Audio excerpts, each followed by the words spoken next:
හරි. ඔය ලියාගත්තා කියලා හිතනවා. VO vanadium දෙක ඔක්සයිඩ් එක තියෙන්නේ භාෂ්මිකයි vanadium V2O3 ධන 3 එකත් භාෂ්මිකයි VO2 ධන 4 උභය ගුණී V2O5 ධන 5 ආම්ලිකයි. එච්චරයි. හරි. ඔන්න ඔය ඔක්සයිඩ් ටික මතක තියාගන්න ඕන ಗುಣ පොඩ්ඩක් මතක තියාගන්න උමනයි. හරිද? ඒ නිසා ඔක කටපාඩම් කරගන්න වෙනවා. ඒ කියන්නේ මතක තියාගන්න වෙනවා. ධන දෙක අපි හොත් ක්‍රෝමියම්ගේ ධන 3 මොකද්ද ඔක්සයිඩ් ඒක උභය ගුණීද භාෂ්මිකද ආම්ලිකද කියලා ඔයගලන්ට කියාගන්න පුළුවන් වෙන්න ඕනේ. විශේෂයෙන් උභය ගුණී ඔක්සයිඩ් යෙදෙනවා. ඒ කියන්නේ තැන් වල තව අහන තැන් තියෙනවා. තවත් තැන් වල යෙදෙන උභය ගුණී ඒවා. ඒ නිසා ඒවැ ගුණත් මතක තියාගන්න ඕනේ. සාමාන්‍ය මතක තියාගන්න අඩු ඔක්සිකරණ කියේ භාෂ්මිකයි, වැඩි ඔක්සිකරණ අවස්ථාව ආම්ලිකයි. හරි? එතකොට අපි ගත්තොත් එහෙම මේ Mn ගේ මැංගනීස්ගේ MnO2 උභය ගුණී. ක්‍රෝමියම්ගේ Cr2O3 උභය ගුණී. ඊට පස්සේ වැනේඩියම්ගේ අපිට මෙතන VO2 උභය ගුණී. මේ විදිහට උභය ගුණී අවස්ථා මතක තියාගන්න උමනයි. හරි? එහෙම. හරි ඊළඟට අපි යමු තව මේ D ගුණුවේ තව ලක්ෂණ කීපයක් තුන කතා කරන්න. එක ලක්ෂණයක් තමයි මේ D ගුණුවේ ලෝහ හෝ ඒවයි කැටයන් නැත්නම් ඒවයි සංයෝග වලට පුළුවන් අපි කියන්නේ උත්ප්‍රේරක ගුණ පෙන්වන්න. අන්න ඒකත් විශේෂ ගුණයක්. හරි අපි ඒක ලියන්න. ඊළඟ කරුණ යන ලියන්න. D ගුණුවේ මූලද්‍රව්‍ය හෝ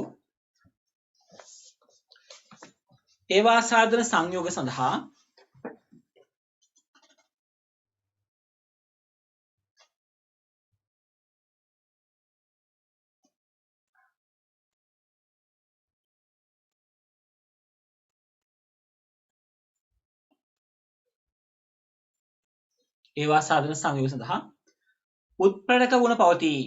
උත්ප්‍රේරක ගුණ පවතී.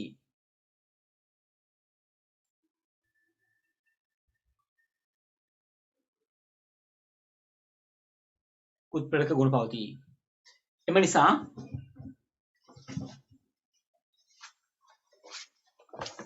ඒවා මගින් ප්‍රතික්‍රියාවල වේගය වැඩි කරයි.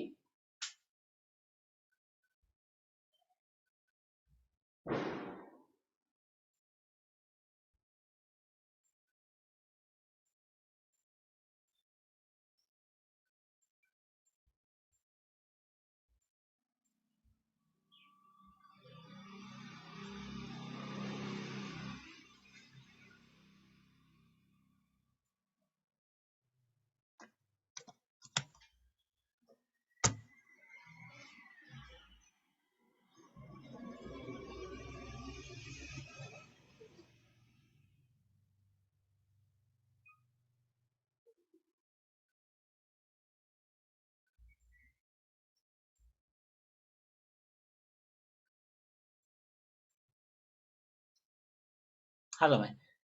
පොඩක් අපි එකම උදාහරණ කියන්නම්. දැන් ඔය සමහර ගොඩක් මූලද්‍රව්‍ය වල මේක ලක්ෂණ දකින්න. මේ ගොඩක් මේ කියන්නේ D ගුණය ගොඩක් ලෝහ වල මේ ගුණය දකින්න මේ උත්ප්‍රේරණය කරන ප්‍රතික්‍රියා ගණනාවක් තියෙනවා. උත්ප්‍රේරක වශයෙන් යොදා ගන්න අපි මේ කාර්මිකව යොදා ගන්න ප්‍රතික්‍රියාවක් තියෙනවා. ඒ කියන්නේ කර්මාන්තමය වශයෙන් ගන්න ප්‍රතික්‍රියා ගොඩාක් තියෙනවා. D ගුණුවේ ලෝහ හෝ ඒවයි සංයුග ගන්න අවස්ථා ගොඩක් තියෙනවා. හරි අපි ඒ බලමු මේ වගේ කීපයක් තියෙන අවස්ථා බලමු. ඔය ඔකුළු කර්මාන්ත වලට යොදා ගන්න අවස්ථා තමයි කතා කරන්නේ. ඔය පොලිතින් නිෂ්පාදනය ඊට පස්සේ සල්ෆියුරික් නිෂ්පාදනය නයිට්‍රික් නිෂ්පාදනය හරි ඒ වගේ බහුවයවික වලදී ඒ වගේ වැඩි ගොඩක් අවස්ථාවලදී භාවිත කරනවා.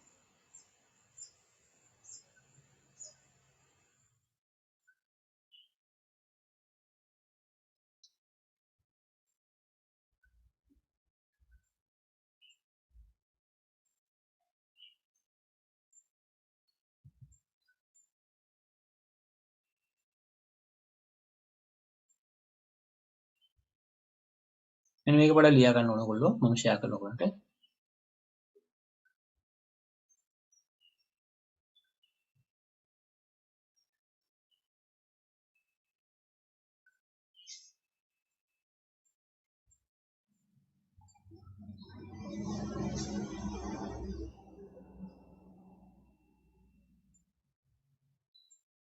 මෙන්න මේක ළමයි හරි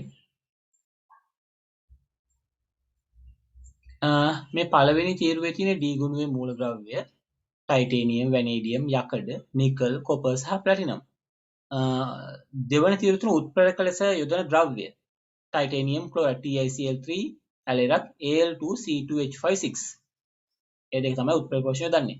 ඒතර උත්ප්‍රේරණ ප්‍රතික්‍රියාව තුන්වෙනි තීරුවේ තියෙන උත්ප්‍රේරණය කරන ප්‍රතික්‍රියාව n වතාවක් C2H4 ඊතලයක් CH2 n කියලා තියෙනවා. ඒ කියන්නේ එතේන් බහුඅවයවීකරණය පොලිතින් කියලා කියන්නේ. හරි? දැන් පොලිතින් නිෂ්පාදනය. එතේන් බහුඅවයවීකරණය තමයි ප්‍රතික්‍රියාව. දෙවන ප්‍රතික්‍රියාව වැනේඩියම් වල V2O5 හෝ වැන්ඩේට්. වැන්ඩේට් කියන්නේ VO3- කියන අයනය. ප්‍රතික්‍රියාව දෙනවා වෙනම SO2 දෙකක් ධන O2 සමතුලිතයක් SO3. මේක තමයි සල්ෆියුරික් නිෂ්පාදනය නැත්නම් ස්පර්ශ ක්‍රමය. තුන්වෙනි යකඩ වලට උත්ප්‍රේරක වශයෙන් යකඩ හෝ යකඩ කුඩු Fe2O3 කියන්නේ යකඩ ඔක්සයිඩ් හෝ යකඩ කුඩු භාවිත කරනවා.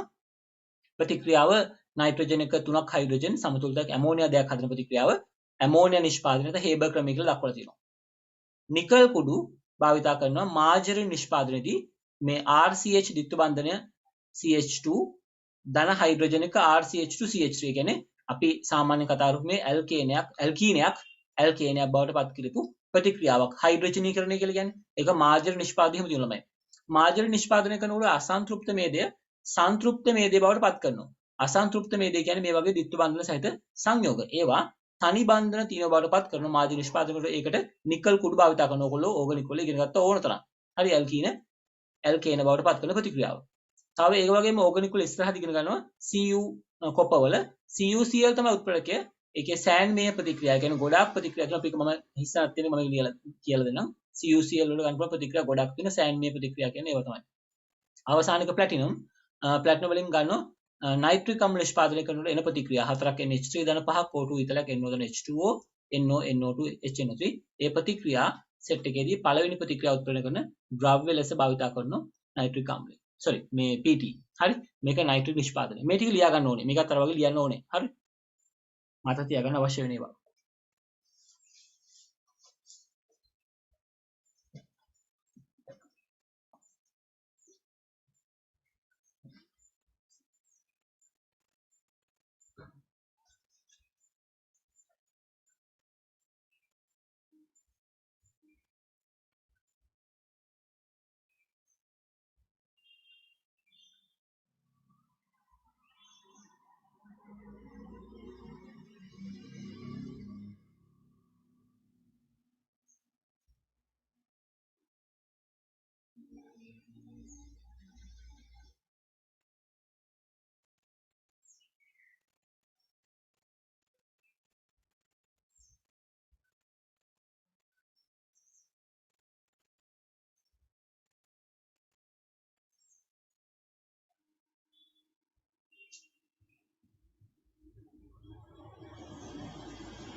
හා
හරි. ඒකේ ලියා ගන්න බැරිව මොනවද තියෙනවා ළමයි?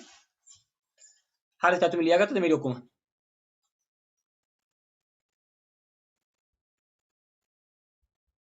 ඔව් සර්. හරි. හරිද අංජුනි හරිද ලියාගත්තද?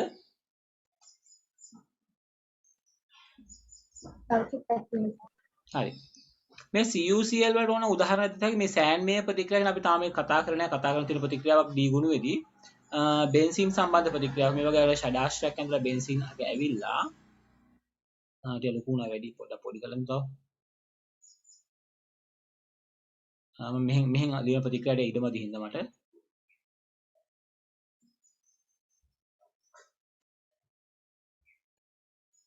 ෂඩාශ්‍රයක් වගේ ඉන්නේ ක්‍රවුමක් ඔය ආවේ මම බෝල්ඩ් එකේ ලියනවා ඒක නැත්නම් හරියට ලියන්න බැරුණා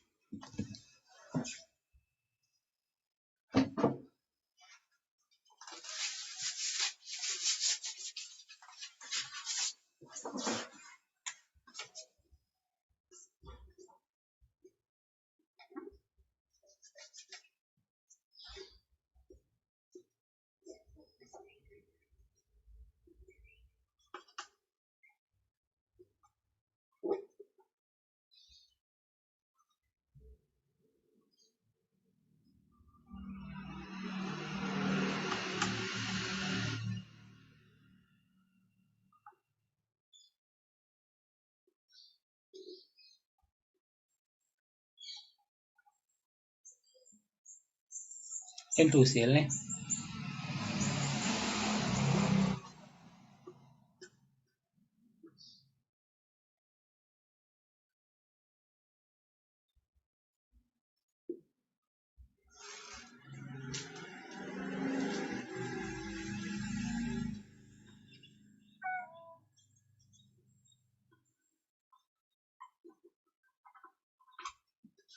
හරිද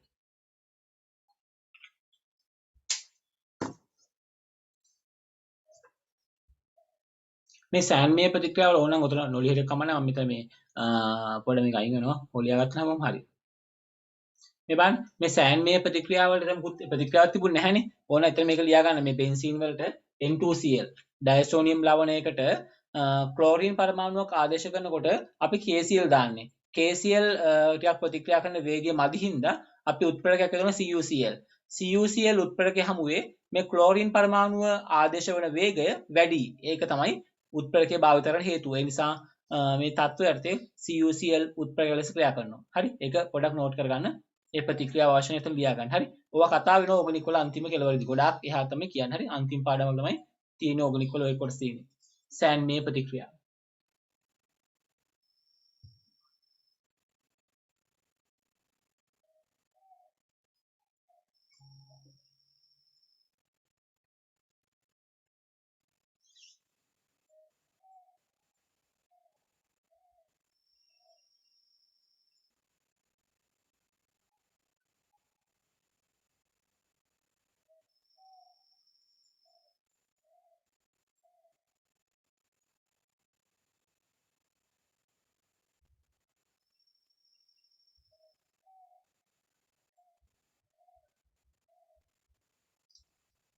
හරිද හරි අපි ඊළඟට උත්ප්‍රේරක වලට උදාහරණ කීපයක් මතක තියාගන්න එච්චරයි ඔයගොල්ලන්ට සරල උදාහරණ කීපයක් වතුන් තියෙනවා මාජරින් නිෂ්පාදනයේදී අර අසන්තෘප්ත මේදය සන්තෘප්ත කරන ප්‍රතික්‍රියාව අපි කියන්නේ ඇල්කේන කරන්නේ. ඒකට නිකල් කුඩු උත්ප්‍රේරකයක් ලෙස ප්‍රතික්‍රියා කරන අවස්ථාව. ඊට පස්සේ බහුවෛවිකරණය පොලිතීන් හදනකොට ඒක ටයිටේනියම් ගන්නවා. TiCl3 ගන්න උත්ප්‍රේරක ලෙස ගන්නවා. ඒවා. ඊට පස්සේ සල්ෆර් නිෂ්පාදනය අපි කියන්නේ වැනේඩියම් පෙන්ඩොක්සයිඩ් V2O5 ගන්නවා. ඒකෙදි නයිට්‍රජන් නිෂ්පාදනයේදී ගන්නවා යකඩ කුඩු. හරි. සෝරි යකඩ කුඩු නෙවෙයි. ඔව්. කවුද? නයිට්‍රජන් නිෂ්පාදනය කරන කවුද තමයි? අන්තිමේකෙදි ප්ලැටිනම්. හරි. අන්තිමේක නයිට්‍රික් එක ප්ලැටිනම්. හරි. යකඩ කුඩු ගන්නේ ඇමෝනියා නිෂ්පාදනය ටික මත තියාගන්න ඕන. හරි. හරි. අපි ඔන්න දැන් කතා කරා ගොඩක් ගුණ තව කීපයක් තියෙනවා. තව පොඩ්ඩක් දිනේ. අපි ඊළඟ ගුණේ කතා කරන්නේ මේ D ගුණයේ ලෝහ කැටයන සංකීර්ණ සංයෝග සැදීම සම්බන්ධයෙන්. හරි. මත් ඊළඟ කියන්නේ D ගුණයේ ඊළඟ කරුණ D ගුණයේ ලෝහ කැටයන සංගත සංකීර්ණ සාදායි.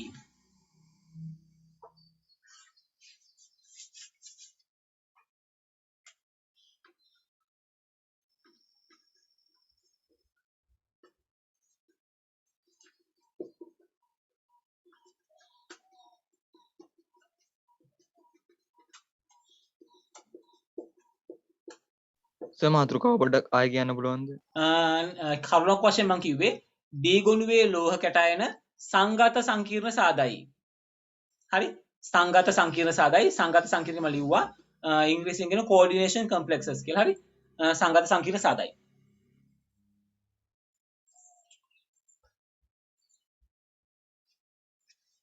හරි. සංගත සංකීර්ණ සාදායි.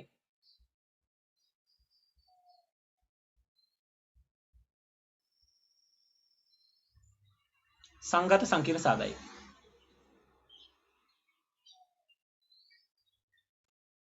හරියමයි.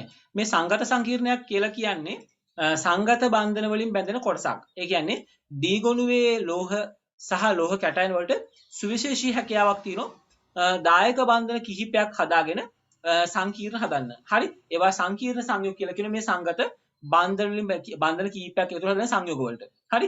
එතකොට එතනදී ළමයි මේ විදිහට සංගත බන්ධන ගොඩක් හදන හැකියාවක් ලැබෙන D ගුණුවයට ඒකොල්ලන්ගේ හිස් කාක්ෂික පවතින නිසායි. උදාහරණයක් විදිහට අපි ගත්තොත් එම මම ගන්න ඔයගොල්ලෝ දන්න හැමෝම දන්න copper 2+ හරි copper 2+ කියන එක තමයි නිකල් මේ කොබෝල්ට් ගන්න පුළුවන් කොබෝල්ට් 2+ කියන එක කියන. ඒ වගේ ඒවා අය සංගත සංකීර්ණ හදනවා මේ D ගොණුවේ අපි දකින්න පුළුවන් වාර්ණවත් සංයෝජන. අපි ඕනම් මුලින්ම ගමු ඔයගොල්ලෝ දන්න කෙනෙක් copper නැත්නම් නිකල් ගන්න පුළුවන්. හරි නිකල් 2+ ගමුකෝ. හරි. මේවානේ. දැන් නිකල් කියන මූලද්‍රව්‍ය පරමාණු ක්‍රමාංක 28 අහගන්න. හරි. මේ කොටස අපි ගොඩක් එහාට කතා කරන කොටසක්. ඒ නිසා මේක දැනගන්න ඕනේ. අනිත් ඒවා කරුණු වශයෙන් තමයි දැනගන්නේ. මේක සවිස්තරාත්මකව දැනගන්න ඕන කරුණක්. හරි. සංකීර්ණ සංඛ්‍යා කියන්නේ මොනවද? ඒවා කොහොමද දක්වන්නේ? කොහොමද නම් කරන්නේ? ඒවා හදන අවස්ථා මොනවද? ඒවා වර්ණ මොනවද? ඒවා හැඩ මොනවද? අන්න ඒ වගේ සංකීර්ණ සංයෝග ගැන විශේෂයෙන් කතා කරනවා.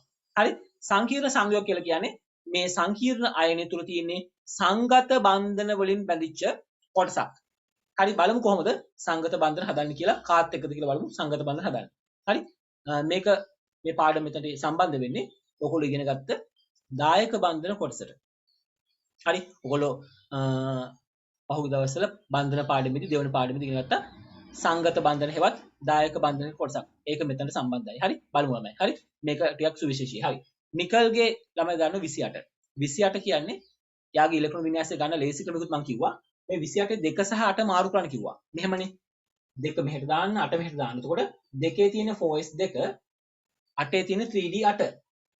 ඒ නිසා මේ මූලද්‍රව්‍ය ඉලෙක්ට්‍රෝන වින්‍යාසය ආගන්ට පස්සේ 3d8 4s2 ඔක Tamanට අවශ්‍ය වෙලාවට ටක් ගාලා ගන්න පුළුවන් වෙනුනේ. ගොඩක් අනිත් ඒවාගේ කල් ගන්න නැහැ. හරි අපි ලේසි ක්‍රමයක් කියනවා. මේ 2 කියන එක මේ පැත්තට ගන්න 4s2 කියලා 8 මෙහෙට ගන්න 3d කියලා. එතකොට 3d8 4s2. එතකොට ඔන්න ඕක තමයි යාගේ ඉලෙක්ට්‍රෝන වින්‍යාසය. ඕක ගොඩක් ඕන වෙනවා.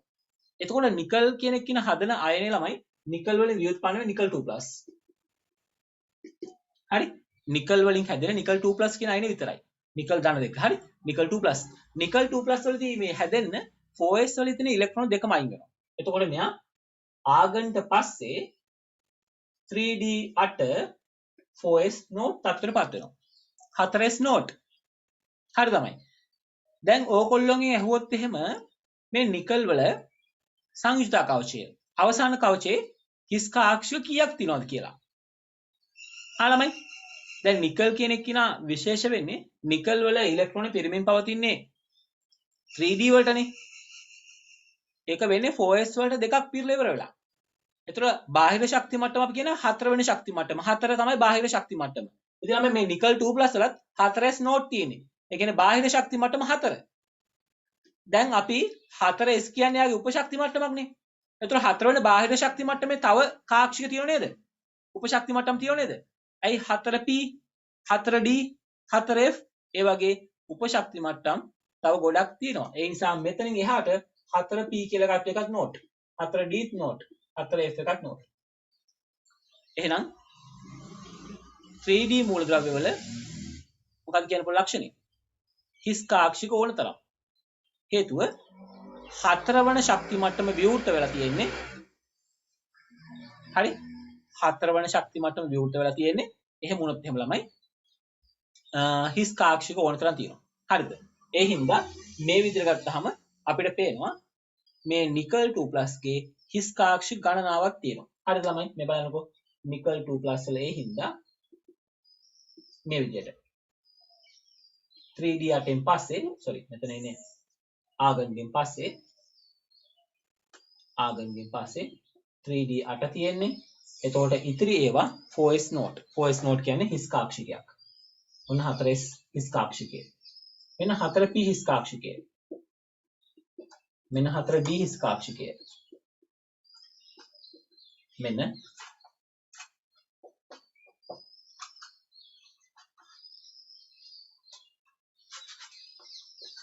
4f හිස් කාක්ෂිකය.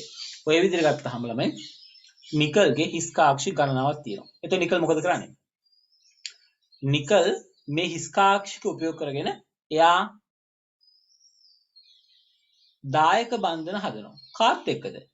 ළමයි දැන් ඕගොල්ලන්ට මතක් වෙන්න ඕනේ දායක බන්ධන හදන්න නම් හිස් කාක්ෂිකයක් තියෙනෝනේ. ඒක පැත්තක්නේ. අනිත් පැත්තේ මොකද වෙන්න ඕනේ? සුරේෂ් මොකද වෙන්න ඕනේ? දායක බන්ධනයක් හදන්න හිස් කාක්ෂික තියෙනෝනේ. අනිත් කෙනාට මොනවද තියෙන්න ඕනේ?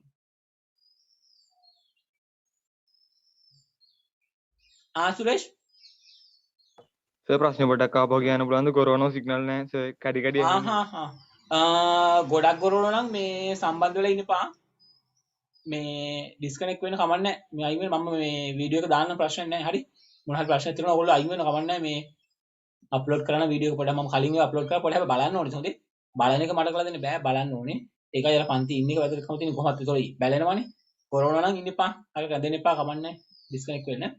මේ එහෙම ප්‍රශ්න තියෙනවා ළමයි එහෙම පොඩ්ඩක් කියන්න කියලා අයින් වෙන්න කමක් නැහැ. හරි මම වීඩියෝ දානවා. හැබැයි ඒක ඕගොල්ලෝ බලන්න ඕනේ නැත්නම් වැඩක් නැහැ. හරි ගොඩක් පැහැදිලි කරනවා. ළමයි හරි. මම අහහා හිටිය ප්‍රශ්නය අපි වෙන කෙනෙකුට දෙමු. මේ මම ඇහුවේ දායක බන්ධනයක් හදන්න හිස් කාක්ෂික තියෙන්න ඕනේ එක පැත්තක.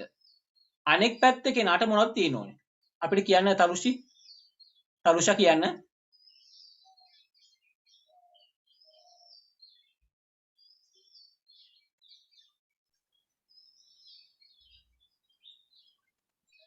තරුෂා අහුන්නේ නැහැ මට. ඇහෙන්නේ නැහැ මොකක් හරි අවුලක් තියෙනවා. මගේ මේ මයික් මෙතුලි කතා කරන්න බෑ.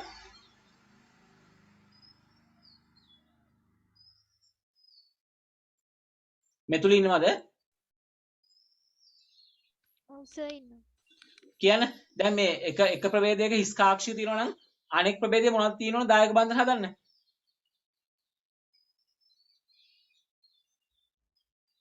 හරි තරුෂා. මෙතුලි කියන්න.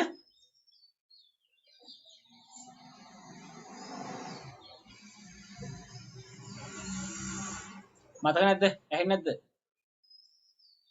සචිර අපිට කියන්න මේ එක ප්‍රභේදයක හිස් කාක්ෂිය තියෙනවා නම් අනිත් ප්‍රභේදයේ මොනවද තියෙන්න ඕනේ? දායක බන්ධන සෑදීම සඳහා. දායක බන්ධනය සාධන ඉලෙක්ට්‍රෝන ප්‍රදානය කරන්න. අන්න හරි. හොඳයි. ඉලෙක්ට්‍රෝන ප්‍රදානය කරන ප්‍රභේද ඉන්න ඕනේ. කියන්නේ එක සැර තියෙන ප්‍රභේද ඉන්න ඕනේ. හරි. එක සැර යුගල් තියෙන ප්‍රභේද ඉන්න ඕනේ. සරලව කිව්වොත් එහෙම. එක සැර යුගල් තියෙන ප්‍රභේද ළමයි අපි මෙතනදී ඩී ගොනුදී විශේෂ නමකින් හඳුන්වනවා. හරි. ඒ දායක කාණ්ඩ වල අපි විශේෂ නමක් කියනවා ලිගන කියලා. හරි. ලිගන නැත්තම් බන්ධ කාණ්ඩ. ලිගන නැත්තම් බන්ධ කාණ්ඩ. මේ බන්ධ කාණ්ඩ හෝ ලිගන කියන්නේ එක සැර තියෙන ප්‍රභේද. ඒවා අණු හෝ අයන වෙන්න පුළුවන්.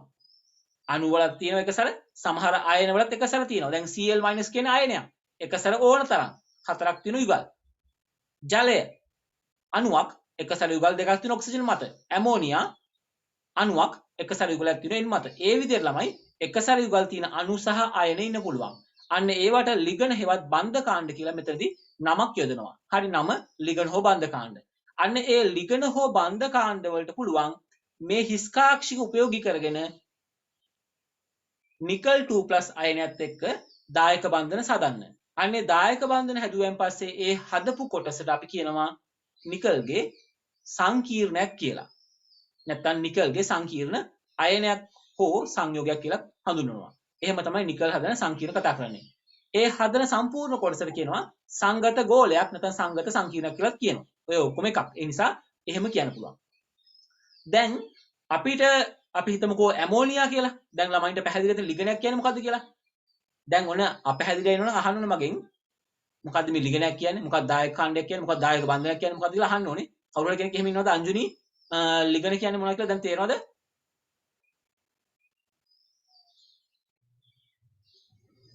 අංජුනි ඉන්නවද? ඔව් සර් මාව කට් වුණා. මෙහෙට වහින එක නිසා සිග්නල් අඩු. ආහා. මේ එතකොට ඇහුන්නේ නැද්ද කියපුවා? නෑ සර්. හරි ආයි කියන්න හොඳේ. මේ තිසරා ඔව් සර්. හරි ලිගනයක් කියන්නේ මොකද්ද?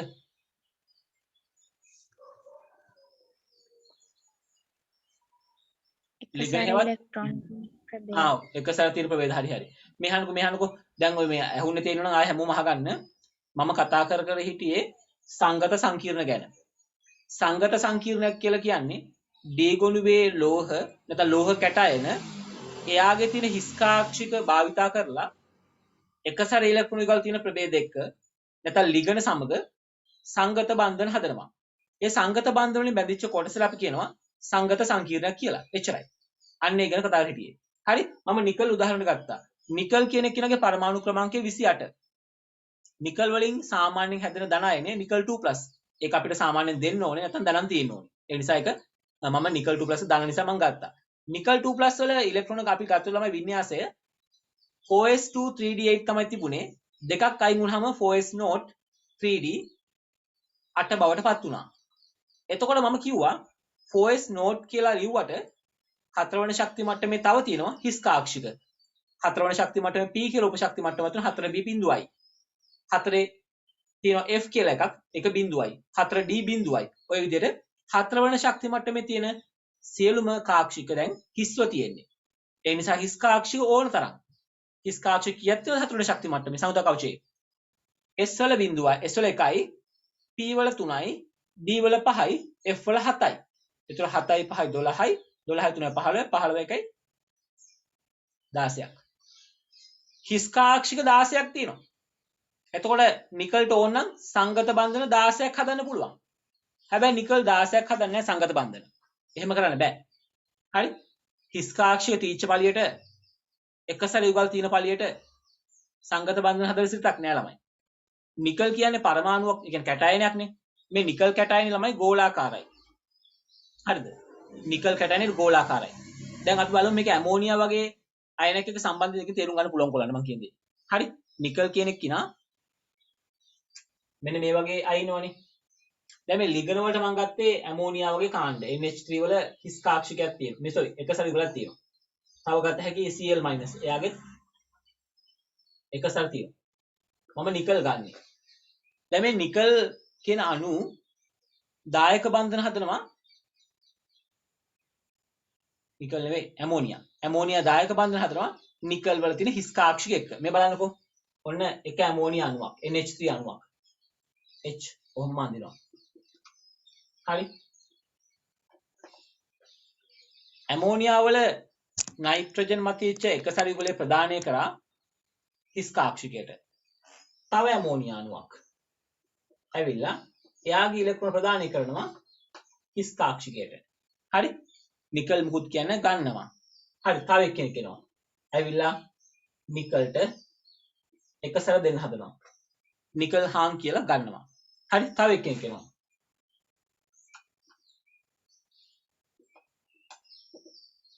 හතර දෙනෙක් ආවා නිකල් හාන් කිව්වා. තවත් එක්කෙනෙකුට පහ. නිකල් කියනවා කමන්නේ එන්න කියලා. හරි. ඔය විදිහට නිකල් දැන් එන්න කිව්වා පස් දෙනෙක්ටම. තව එක්කෙනෙක් එන්න අහනවා. නිකල් ඒත් කමන්නේ හාන් කියනවා හයකට. හරි. දැන් නිකල් වටේට ඇමෝනියා 6ක් ඉන්නවා. හරිද? නිකල්ගෙන් ඇහුවා ඇමෝනියා ඇවිල්ලා එකසර දෙන්නද කැමතිද කියලා. එතකොට ඒ නිසා එකසර දුන්නා යුගල් 6ක් ළමයි. ඒ කියන්නේ එක අණුවක එකසර යුගලයේ බැගින් අණු 6 යුගල් 6ක් හිස්කාක්ෂික 6ක් වෙත ප්‍රදානය කරා. හිස්කාක්ෂය තියෙනවනේ. S වලට දුන්නා, P වලට දුන්නා, D වලින් කීපයකට දුන්නා. 7 වෙනියත් ඇවිල්ලාම නිකල්ගෙන්. 7 වෙනිය එනවා ඇවිල්ලාම නිකල්ගෙන් එකසර දෙන්නද කියලා. නිකල් මොකද කියන්නේ? නිකල් කියනවා මොකද්ද? නිකන් ඵලයන් කියලා දෙන්න. නිකල් කියනවා එකසර තිබුණට වැඩක් නැහැ. තියාගන්න ඉඩක් නැහැ. එකසර තියාගන්න ඉඩ තියෙනවා. එයාට ඉඩක් නැහැ. ඒ කිව්වේ නිකල් කියන්නේ දැන් ගෝලාකාර අයනයක් නේ ළමයි. සාමාන්‍යයෙන් ගෝලයක්. හරි රබර් බෝලයක් වගේ එකක්. මේ නිකල් වටේට ඇමෝනියා 6 දෙනෙක් ආවහම ඉන්නේ ඉඩ නැහැ ළමයි. ඇයි ඒ? ඇමෝනියා කියන්නේ තනි පරමාණුවක් නෙවෙයි අණුවක්. ඇමෝනියාට ලොකු විශාල අණුවක්. ඒ හින්දා මේ වටේන් ගෝලයක් වටේට තව ඉන්නකොට උඩරිම ඉන්න පුළුවන් 6 දෙනෙක් තමයි. බොහෝ වෙලාවට 6ක් තමයි ඉන්න පුළුවන්. හරි 6ට අඩු මිසක් වැඩි වෙන අවස්ථා බොහොම අඩු. ඒ නිසා මේ සංගත සංකීර්ණ අපි දකින්න මේ 6 දෙනෙක් තමයි සම්බන්ධ වෙන්නේ බොහෝ වෙලාවට. උඩරිම ඊට වඩා අඩුවෙන් සම්බන්ධ වෙන්න පුළුවන් වැඩියෙන් වෙන අවස්ථා අඩුයි ළමයි. ඒකට හේතුව මේ නිකල්ගේ වටේට 6ට වඩා ඉන්න බෑ. හරි නිකල් මැද ඉන්නවා නම් එයාගේ වම් පැත්තෙන් එක්කිනයි. හරි මෙහෙම. දකුණු පැත්තෙන් එක්කිනයි. ඒ පැත්ත ඉවරයි. පිටිපස්සෙන් එක්කිනයි. තුනක් ඉවරයි. ඉස්සරහෙන් එක්කිනයි. තව ඉවරයි. උඩින් එක්කිනයි. පහක් ඉවරයි. යටින් එක්කිනයි. එතකොට නිකල්ව සම්පූර්ණයෙන්ම ආවරණය වෙලා. ඒ විදිහට තමයි හදන්නේ. ඒ නිසා සංගත සංකීර්ණ හදනකොට අනවශ්‍ය තරම් සංගත අපි කියන්නේ දායක කාණ්ඩ බන්ධ කාණ්ඩ වලට එන්න බෑ. මොකද සංගත සංකීර්ණයක් හදනකොට අපි එකසර හිස්කාක්ෂික මත නෙවෙයි තීරණය කරන්නේ. හිස්කාක්ෂික ගොඩාක් තිබුණා කියලා හරියන්නේ නැහැ.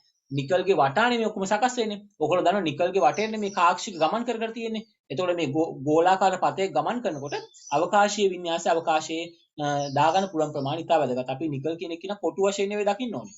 නිකල් කියන එක කියන ගෝලාකාර අයනයක්. එතකොට ඒකේ හිස්කාක්ෂික තියෙන්නේ වටේ තමයි. ඒතර වටේට තමයි කාක්ෂික අතිචාදනය වෙන්නේ. ඒ හින්දා නිකල්ට නයිට්‍රජන් එක 6කට වඩා සම්බන්ධ කරන්න බැහැ. ඒ නිසා බොහෝ වෙලාවට නිකල්ගේ අපි දකින්න 6ක් තමයි සම්බන්ධ. අනිත් ඒවාත් බොහෝ වෙලාවට 6ක් තමයි සම්බන්ධ වෙන්නේ. අඩු වෙන අවස්ථා තියෙනවා. අඩුවෙන් සංගත සංකීර්ණ අවස්ථා තියෙනවා. වැඩි වෙන 6ට වඩා වැඩි වෙන අවස්ථා අඩුයි ළමයි.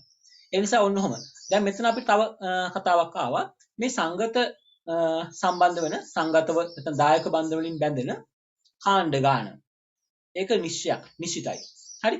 ඒ කාණ්ඩ ගානට අපි නමක් කියනවා සංගත අංකය කියලා. හරි? කිසියම් සංකීර්ණ සංයෝගයක සංගත අංකය කීයද කියලා අහුවොත් අපි කියන්නේ ඒ අයනයට නැත්නම් පරමාණුවට බැඳිච්ච බන්ධ කාණ්ඩ ගාන. ඒ කියන්නේ දායක බන්ධ වලින් බැඳිච්ච කාණ්ඩ ගණන. අන්න ඒව අපි සංගත අංකය කියලා කියනවා. එහෙම තමයි සංගත අංකය. ඉතින් කොහොමද ළමයි දායක කාණ්ඩ වලින් නැත්නම් දායක බන්ධ වලින් බැඳුතු හොයාගන්නේ? ඒක ප්‍රශ්නයක්. මොකද මේ සංගත සංකීර්ණ වල සමහර ලාවට දායක බන්ධ වලට අමතරව ඉන්නවා අයනික බන්ධ වලින් බැඳෙන කොටස්. හරි? මේ නිකල් 2+ කියන ධන දෙක ආරෝපණයක් තියෙන කෙනෙක්නේ. ඒතර යාගේ ධන දෙක ආරෝපණයක් තියෙනවා. ඒ හින්දා ඍණ දෙක අයනයක් ආවොත් ඒකත් සම්බන්ධ වෙන්න පුළුවන්. ඒ හින්දා ඒවා අයනිකව බැඳෙනවක් තියෙනවා, දායකව බැඳෙනවක් තියෙනවා. ඒක කොහොමද හඳුනගන්නේ? ඒක හඳුනගන්න හරි පහසුයි. සංකීර්ණ සංයෝගයක පහසුමතාවය තමයි ඒක. මොකද අපි දන්නේ මේ සංගත සංකීර්ණක අපි ලියනකොට. හරි? දැන් මේ සංකීර්ණ ලියනකොට නිකල් එක්ක ඇමෝනියා 6ක් සම්බන්ධ වුණානේ. අපි ලියන්නේ නිකල් ඔහම ලිව්වා. Ni කියලා ලිව්වා. ඊට පස්සේ ඇමෝනියා 6ක් ඉන්නවනේ. ඒකට NH3 ලියනවා මෙහෙම. NH3 ලියලා හරිද? කොහොම ලියනවා? මෙහෙම. නිකල් ලියලා NH3 ලියනවා. NH3 සුළු වරහණක් දාලා පිටින් 6යි කියලා දානවා. හරි? නිකල් ලියලා ලෝහය ලියලා මුලින්ම NH3 6ක් කියලා ලියනවා. ඊට පස්සේ ඔය ඔක්කොම සෙට් එක කොටු වරහණක් දාලා වහනවා. හරි? නිකල් වයි NH3 6යි කොටු වරහණක් දාලා වහනවා. ඒ වැහුවේ දායක බන්ධන වලින් බැඳෙන කොටස් ටික. කොටු වරහන තුල නැහැ. කවුද? අයනික බන්ධන වලින් බැඳෙන කොටස් නැහැ. ඔක්කොම දායක බන්ධන වලින් බැඳෙන කොටස් තමයි කොටු වරහන ඇතුලේ ඉන්නේ. එහෙනම් කොටු වරහන ඇතුලේ ඉන්න අය තමයි දායක බන්ධන ගාන වෙන්නේ. ඇමෝනියා 6ක් ඉන්නවා කියලා කියන්නේ අනේ ළමයි. දායක බන්ධන 6ක් තියෙනවා. මෙතන ආවොත් එමෙ NiCl 4 කියලා. එතකොට සංගතංකය 4යි. ඒ කියන්නේ ක්ලෝරින් 4 දෙනා ඉන්නේ. ඒ විදිහට තමයි සංගතංකය හොයාගන්නේ. කොටු වරහන තුල තියෙන කාණ්ඩ ගාන ගණන් කරන්න ඒ කාණ්ඩ අංකයට සමානයි කාණ්ඩ ගානට සමානයි එයාගේ සංගතංකය. ඒ කියන්නේ දායක බන්ධන ගාන. ළමයි තව දෙයක් අපිට බැරුණානේ කරන්න. නිකල් අපි ලිව්වා. ඇමෝනියා 6ක් ලිව්වා. නිකල්ට තිබුණ ධන දෙකක ආරෝපණයක්. ඇමෝනියා වලට ආරෝපණයක් තිබුණේ නැහැ බිඳුවයි. එහෙනම් මේ සුළු කරායින් පස්සේ ධන දෙකක් ශේෂ වෙනවනේ. ඒ ධන දෙක අපි කොටු වරහනට පිටින් ලියනවා මේ විදිහට. කොච්චරයි? මේකේ භෞතික අවස්ථාවේ AQ නම් AQ කියලා මෙතන අපි ඒවා කියලා දෙන්නම් කොහොමද අවස්ථාව කියලා දෙන්නම් ඔයගලන්ට. ඇමෝනියා ජලීය ද්‍රාවණයක් තමයි හදන්නේ. AQ හරි. ඒ නිසා හැම ඔන්න ඔය වගේ ක්‍රියාවලියක් තමයි ළමයි සංගත සංකීර්ණ වල සිදු වෙන්නේ. මම සංගත සංකීර්ණ වල මේ ගොඩක් කොටසක් හොඳට පැහැදිලි කරා. ඔයගලන්ට හොඳට තේරුණාද දන්නේ නැත්නම් ප්‍රශ්න තියෙනවා නම් අහන්න. ඕක තමයි ළමයි සංගත සංකීර්ණ හදන්න තියෙන්නේ. මේකේ මොන හරි ගැටලුවක් තියෙනවා අහන්න පුළුවන් ළමයිට. ප්‍රශ්න තියෙන අහන්න. ප්‍රශ්න තියෙන ළමයි ඉන්නවද කවුරු හරි? සචිර පැහැදිලි වුණාද පාඩම? ඔව් තරුෂා හරිද සංකීර්ණ මේ සංගත සංකීර්ණ ගැන අයිඩියාවක් ලැබුණාද?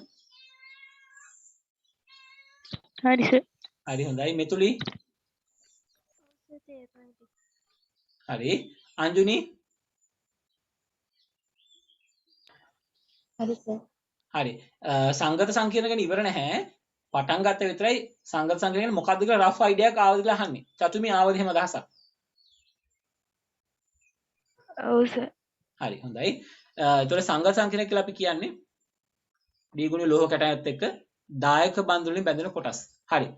සුරේෂ් කියන්න. තේරුණා සර්. හරි. තිසරා හරිද? පැහැදිලිද? හරි සර් පැහැදිලි. හරි.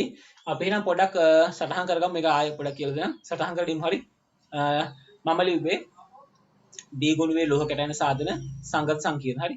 එහෙම. නැත්නම් සංගත සාධක ලිව්වේ. හරි. ඒ අර්ථ අපි ලියමු. ලියන්න. කර්ම වශයෙන් ලියාගත්තා කමන හොඳට පැහැදිලි ලියා ගන්න. ලියන්න. දී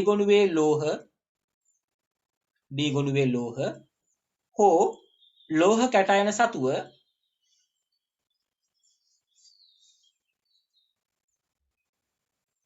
ලෝහ හෝ ලෝහ කැටයන සතුව එහි සංයුජතා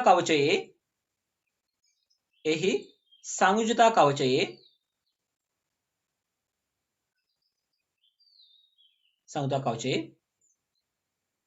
වරහන් තුල හතරවන කවචයේ ඒ සංයුතා කවචයේ වරහන් තුල හතරවන කවචයේ නැත්නම් හතරවන ශක්ති මට්ටමේ හිස්කාක්ෂික විශාල ප්‍රමාණයක් පවතී. හිස්කාක්ෂික විශාල ප්‍රමාණයක් පවතී.